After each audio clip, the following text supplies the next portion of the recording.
बिस्मिल्लाहिर्रहमानिर्रहीम। उसने सिगरेट का एक कश लगाया और अपनी महबूबा की तस्वीर बटुए से निकाल कर दोस्तों को दिखाने लगा और बोला, चेक कर यार, क्या कमाल का पीस है। होंठ चेक कर यार, बस तेरे भाई पर मरती है। एक दोस्त बोला, शादी का इरादा है। तो वो कहका लगा कर बोला, यार ये सिर्फ टाइम पास है, बस थोड़ा इंजॉय करूँगा, मस्ती करूंगा और फिर छोड़ दूंगा। मैं ग्राउंड में पास ही बैठा उनकी बातें सुन रहा था। फ़ौरन उठा और उनके पास चला गया। उस लड़के से बोला, क्या तुम यहाँ सब के सामने अपने कपड़े उतार सकते हो? तो एकदम गुस्से में बोला कि जनाब, आपका दिमाग ख़राब है क्या?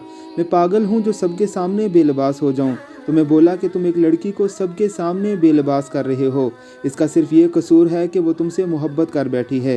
ये ठीक है कि उसकी भी गलती है, लेकिन इसका मतलब ये नहीं कि तुम उसकी इज्जत यूं सरेआम दोस्तों में बैठकर लूटते रहो।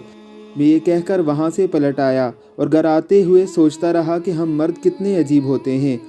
औरत की इज्जत अपनी नज़र से ही लूट लेते हैं, फिर भी औरत को कसूरवार ठहराते हैं। जिस मर्द के लिए मोहब्बत सिर्फ लिबास उतारने का नाम हो, तो उसकी नज़र में उसकी महबूबा और तवाइफ में कोई फ़र्क नहीं होता। ऐसे मर्द कभी अच्छे शोहर नहीं बन सकते। जब वो किसी की बहन बेटी को बेलिबास कर रहे होते हैं, तो उस वक्त उनकी बहन बेटी भी बेलिबास हो रही होती है। दुनिया मकाफ़ातुल अमल है, जो बो रहे हो वही काटोगे। अल्लाह रब्बुल इज़्ज़त की ज़ात हम सबको अपने हिफ्ज़ व अमान में रखे। आमीन सुम आमीन।